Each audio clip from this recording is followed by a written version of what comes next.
Hi, ഞാനിന്നൊരു പുതിയ video ആയിട്ടാണ് വന്നിരിക്കുന്നത്. കണ്ടോ കുറച്ച് ചെറുപയറുണ്ട്, വലിയ പയറുണ്ട്, കടലയുണ്ട്. വലിയ പയറും കൂടെ ഇട്ട് വെള്ളം കഴുകി വൃത്തിയാക്കിയിട്ട് അത് വെള്ളത്തിലിട്ട് കുതുക്കണം. നല്ലതായിട്ട് കഴുകി വൃത്തിയാക്കിയിട്ട് വെള്ളം ഒഴിച്ചിട്ടിരുന്നിട്ട് തലേ ദിവസം എടുത്തിട്ട് കഴുകി വെച്ചിരുന്ന രാവിലെ വാരി വയ്ക്കാം. അങ്ങനെ ഇട്ടിരിക്കുകയാണ്. നല്ലതായിട്ട് കഴുകി വൃത്തിയാക്കി ഇട്ട് കുറേ സമയമുണ്ട് ഈ വീഡിയോയ്ക്ക്. അതുകൊണ്ട് നമ്മൾ കൂടെ പറഞ്ഞെത്താനും ബുദ്ധിമുട്ടാണ്. നല്ലൊരു എന്താ പറയുന്നത്, ഇത് മുളപ്പിച്ച് നമ്മൾ കുഞ്ഞുങ്ങൾക്ക് കഴിക്കാൻ കൊടുക്കുമല്ലോ. പിന്നെ അതുപോലെ തന്നെ എല്ലാവർക്കും കഴിക്കാൻ നല്ലതാണ്. ഗർഭിണികൾക്കൊക്കെ കൊടുക്കും, കുഞ്ഞുങ്ങൾക്ക് കൊടുക്കും. അങ്ങനെയൊക്കെ കൊടുത്ത് നല്ലതാണ്. അത് വിറ്റാമിനുള്ളതല്ലയോ. അതുകൊണ്ട് അങ്ങനെ ചെയ്യാൻ പിള്ളേർക്ക് കൊടുക്കാമെന്ന് വിചാരിച്ച് എടുത്ത് നോക്കണം. ഇനി ഈ വെള്ളം ഒഴിച്ച് വെച്ചിരുന്ന ഒരു ദിവസം രാത്രി മൊത്തം ഇരിക്കും. ഇപ്പം രാവിലെ പിന്നെ അത് കഴുകി വാരി എടുത്തിട്ട് പിന്നെ വെള്ളം മൊത്തം നമ്മൾ തോത്തിയെടുക്കണം. ഉണങ്ങിയ തുണിക്കകത്ത് അരിയിട്ട് തുണി കൊണ്ട് നല്ലതായിട്ട് കുതിർന്നതിന് ശേഷമാണ്. നല്ലതായിട്ട് കുതിരണം. എന്നിട്ട് അടച്ച് വെച്ചേക്കണം.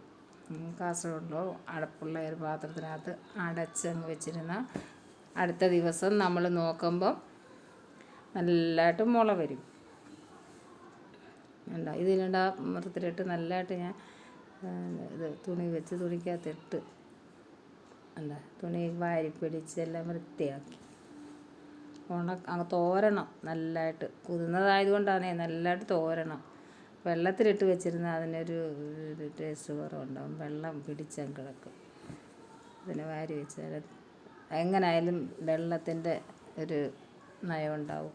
അതുകൊണ്ട് നല്ലതായിട്ടത് തോത്തണം. അങ്ങനെ ഇപ്പം വെള്ളമില്ല, അതിനെ വാരി എടുത്ത് വെക്കണം. പാത്രത്തിൽ വെച്ച് അടച്ച് വെച്ചാൽ നല്ലതായിട്ട് അടച്ച് വയ്ക്കണം.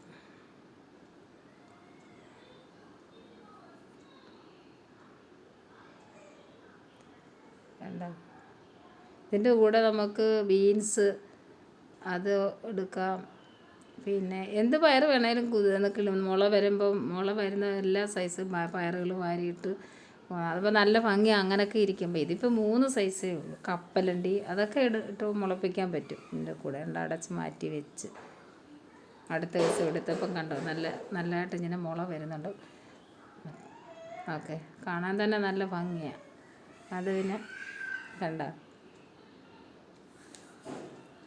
കാസറോളിനകത്താക്കി വെച്ച് അതാകുമ്പോൾ അടപ്പ് മുറുകിയിരിക്കുമല്ലോ. അങ്ങനെ വെച്ച്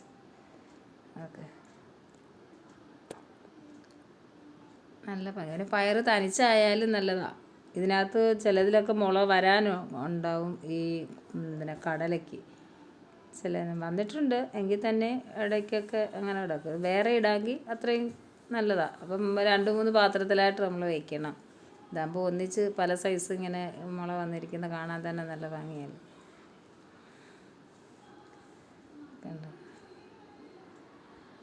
കുറച്ച് സമയം കൂടെ പിന്നെ വെച്ചിരുന്ന് കാണാൻ നല്ല ഭംഗിയാണ്. ഇതിനി എന്താ ചെയ്യുന്നതെന്ന് നമുക്ക് കാണാം.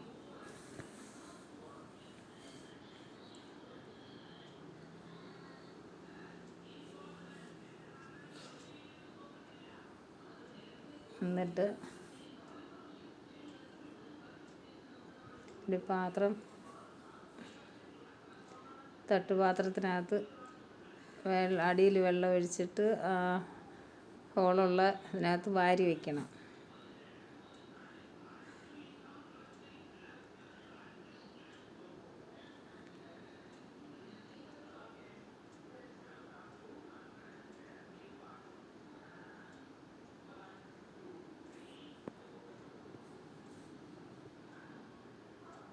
വെള്ളം വെച്ചത് കാണിച്ചില്ലായിരുന്നു, അത് കാണിക്കാനൊക്കെ. വെള്ളം വെച്ചിട്ട് തട്ടിറക്കി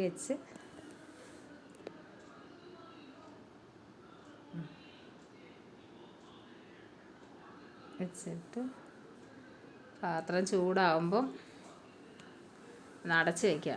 അടച്ച് വെച്ചിട്ട് ഒന്ന് ആയതിന് ശേഷം പയർ വാരിയിടുക.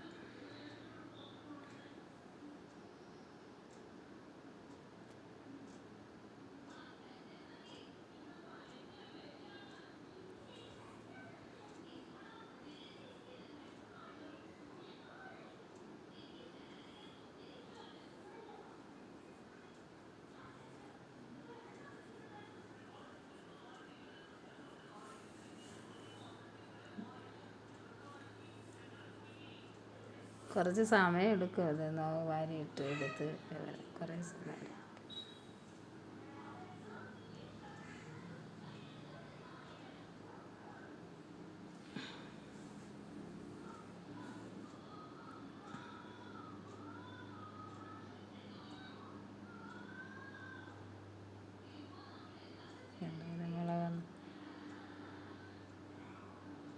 അത് നമുക്ക് എന്താ ചെയ്യാൻ എന്ന് നോക്കാം. ഒരു വെറൈറ്റി ആയിട്ട് എടുക്കാൻ.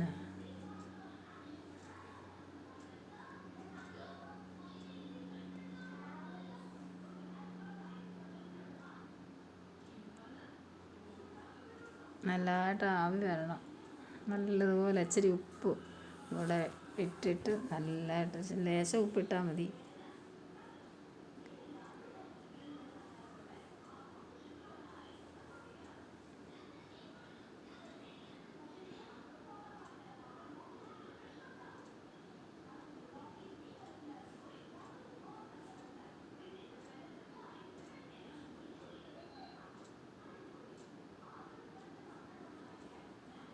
ഉപ്പെടുക്കാൻ പോയിട്ടുണ്ട്.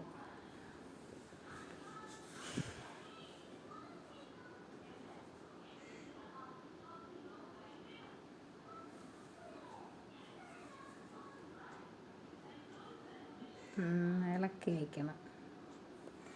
ഇളക്കി വെച്ചിട്ട് അടച്ച് കുറച്ച് സമയം ഇരിക്കണം. കുറച്ച് സമയം ഇത് വേവണം. ഒരുവിധം ഒന്ന് വേവണം, ഒരുപാട് അങ്ങ് എന്താ ഒരുവിധം വേവണം. വെന്തില്ലെങ്കിൽ പിള്ളേരൊന്നും കഴിക്കത്തില്ല. അല്ലെങ്കിൽ കുരുത്തത് നമുക്ക് കഴിക്കാം. ഉപ്പും ശകലം കുരുമുളകും ഒക്കെ ഇട്ട് കുറച്ച് തേങ്ങയൊക്കെ ഇട്ടിട്ട് നമുക്ക് ആവിക്ക് വെക്കാതെ തന്നെ കഴിക്കാം. അതൊന്നും കൂടുതലാകരുതെന്നേ ഉള്ളൂ. അപ്പോൾ ഇതിപ്പോൾ ശകലം കൂടുതലുണ്ട്. ഞാൻ അങ്ങനെ എടുക്കാനാണ് ഉദ്ദേശിച്ചത്. അപ്പോൾ പിന്നെ പിള്ളേർക്ക് അങ്ങനൊന്നും എടുത്താൽ പിള്ളേർ കഴിക്കത്തില്ല. എരിവൊന്നും അവർക്ക് ഇഷ്ടമല്ലല്ലോ. കുഞ്ഞുങ്ങൾക്ക് കഴിക്കണമെങ്കിൽ അല്ലാതെ ഉപ്പിട്ട് കൊടുക്കുന്നത് അവർക്കിഷ്ടം. അടുപ്പിൽ വെച്ചിട്ട് വേറെ ഇച്ചിരി പണിയുണ്ട്. അത് ആവി വരുമ്പോഴത്തേക്ക്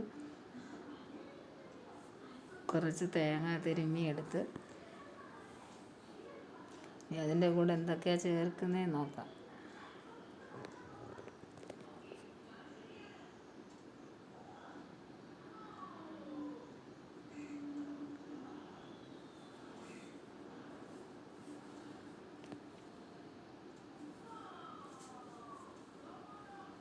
തേങ്ങ എടുക്കാൻ ഇരിക്കുക.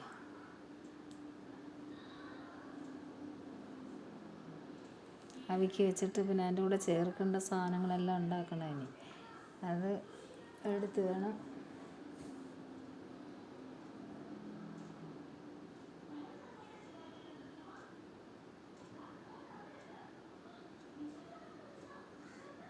കണ്ടോ, തേങ്ങ തിരുമാനുള്ള എല്ലാം എടുത്ത് വെച്ച് തിരുമ്മി